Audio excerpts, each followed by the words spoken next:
meaning of all those lyrics that I could, you know, tell you everything about, but it'd take way too long. Yeah. Is actually my health started deteriorating a shit ton about about 3 years ago. Mm-hmm. And, you know, at this time, my main goal wasn't a musician. I wanted to be a SEAL, a Navy SEAL. Okay. And I was 14, so I figured, okay, there are physical screening tests that I have to pass to even be able to go to the boot camp. So I was Mm-hmm. training to get my standards up to those physical screening tests. I was running every day. I was doing push-ups, pull-ups. I was going to Taekwondo 5 times a week. And I was just working really hard at it. Mm-hmm. And then out of nowhere, after going to Georgia to visit my best friend at the time, who I told you about earlier, Mm-hmm. my so it goes a little bit before that. When I was 15, Mm-hmm. after my birthday party, Mm-hmm. I got hospitalized Wow. because I had a 104-degree fever. That's They insane. thought I had ruptured my appendix, and it didn't go away either for Wow. hours. And so they put me on miracle drugs, and I was still awake even though I had, quote, enough to knock out an elephant. Holy shit. And so they, yeah, right. Yeah. And what's really funny is that my mom's genetics didn't pass on to me. She's a super heavyweight, or was back when, Yeah. I got my paternal sperm donors, Mm. genes, and Yeah. they have to have lawyers with them after anesthesia in case they don't wake up. Wow. So it works 5 times, sometimes 10 times, depending on the drug, more effective on me. So the fact that I was even awake, this happens twice, by the way. Once this Wow. time, and then once after my diagnosis. Mm-hmm. So we didn't know what it was. They took tests. About a few months later, the tests come back, and it turns out I have something called celiac disease, which is essentially gluten intolerance on some Hulk steroids. Wow. Gluten is literally a razor blade. A single gluten protein will literally cut up the inside of your intestine on a molecular level. So I can't breathe in gluten. I can't have it on my hands. And when we found this out, I ended up having to go through essentially a withdrawal. And it was the exact same as a drug withdrawal. For a week, I was miserable. Yeah. And fast forward to like a week or two, I wake up and, with this really upset stomach, and I go and I had internal bleeding. Wow. Like it was, when I went to the bathroom, it was red and black, bright red, dark black. Holy and shit. it was the worst pain I've ever felt in my life. You know the strings that come off of like couches and you twist it like this and it bunches up in the middle? Yeah, yeah. Yeah, that's what my organs felt like they were doing. Wow.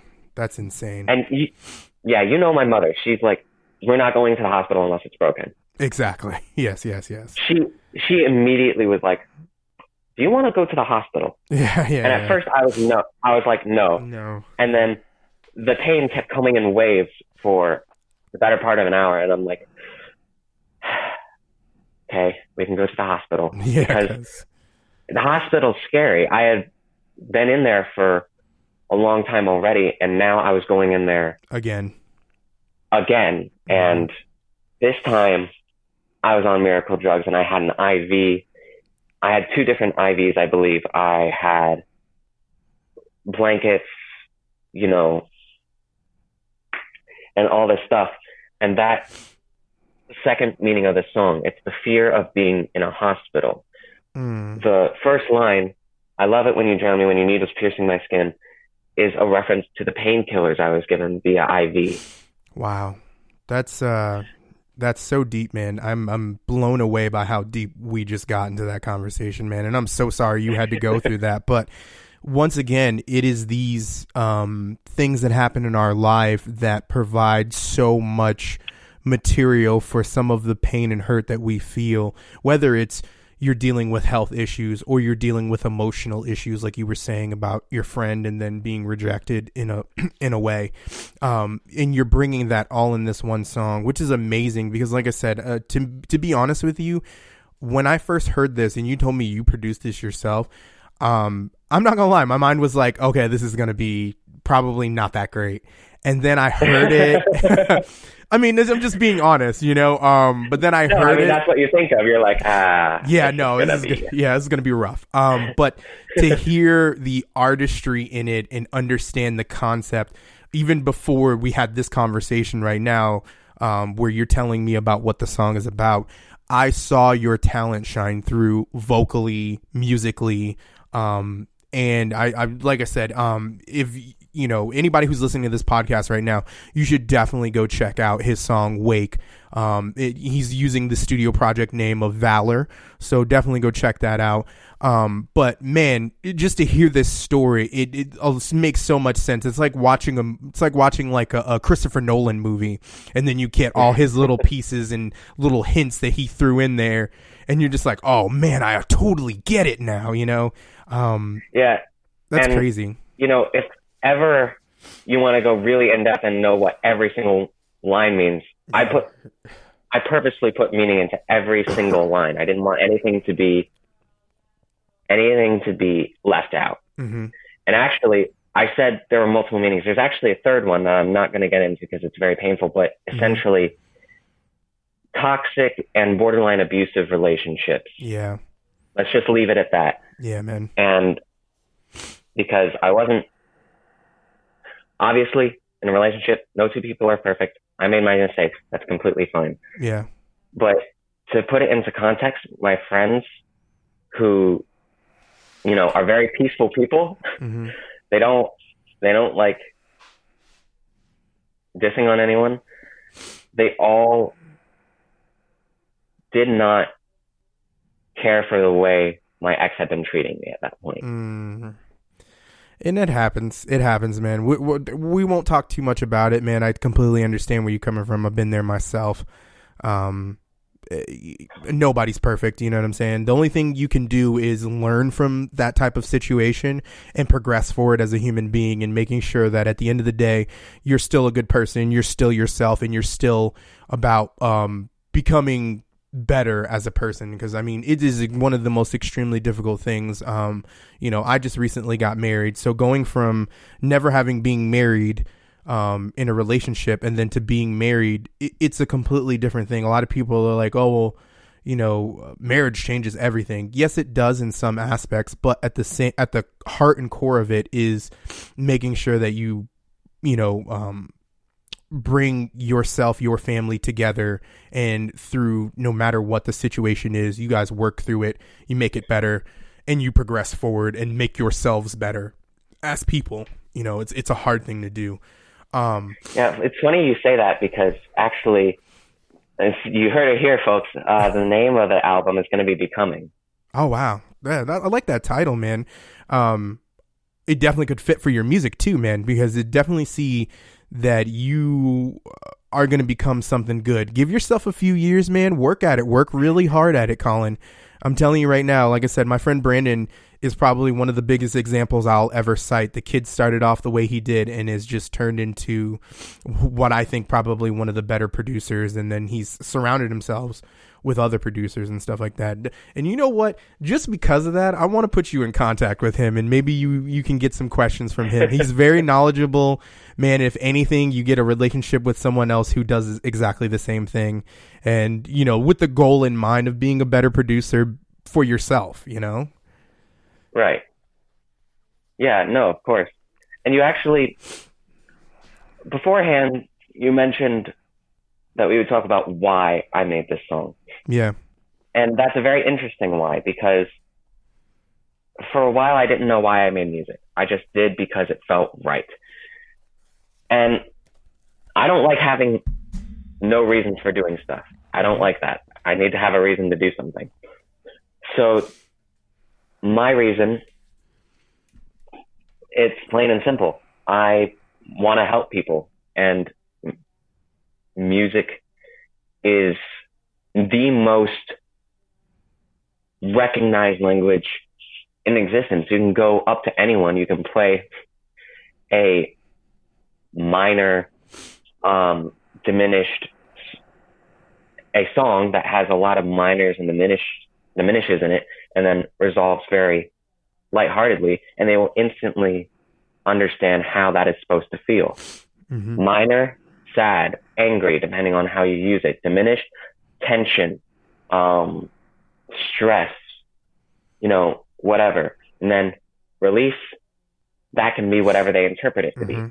It could be death, it could be rebirth, it could be, finding someone who gives your life a new meaning, like safer marriage. And so I've always loved helping people. And I see all around me people who need support because they don't know how to deal with their emotions on their own. And you have people like, say, 21 Pilots. An ex of mine had a lot of mental issues. And 21 Pilots actually pulled her out of that dark state before I even came along. Yeah. And they do that for a lot of people. That's why their fan base grew so massively in such a short amount of time. And you just hear all these stories, like Avenged Sevenfold fans telling the camera that, Avenged Sevenfold saved them from self-harm and, abusive relationships and things like that. And I wanted to be that person. I wanted to be that person that helped people and that made an impact on people's lives. Because at the end of the day, if I die tomorrow, I'm going to die very scared, yes, but also very confident that I helped change people's lives for the better. Man. That because I was in this person's life, they were able to get through something that they wouldn't have been able to get through necessarily. Wow. No, I mean, that's and just to know that you're 17 years old and you have such a mature approach to it, that's refreshing, man. And it just one more time reminds me there's so much good in the world, so much talent in the world. And you're correct on stuff like that, man. I think a lot of people like to shame people for certain things they're listening to or not listening to or whatever the case is, rather than understanding that, yes, you may not be into it yourself, but it speaks to the person and it speaks to who they are. So with that being said, Colin, real quick before we get out of here, I know you have Instagram. You also have you have Facebook as well too for Valor. On Instagram, it's official_Valor is the name people can find you at. It's Valor. It's Valor_official because Valor official was taken already. Okay. All right. Nothing wrong with that. And then you've got, you're on Facebook with Valor, and you can find him on Spotify. That's how I found him. Wake, and it's Valor. And you found it when you find the needle in the arm picture. You found it. Yes. That picture, I've got to say, is very recognizable. Also, funny enough, stands out for sure. A kind of interesting little 2 points here. One is on YouTube, it has 130 views. On Spotify, it has 21. Hey, man, that takes a little bit of time, man. The analytics for Spotify are a difficult beast. I'll say that. I know. I just didn't expect Spotify to be the one that was down here, because Spotify actually recommends stuff that you would never listen to. Oh, yes. Ever.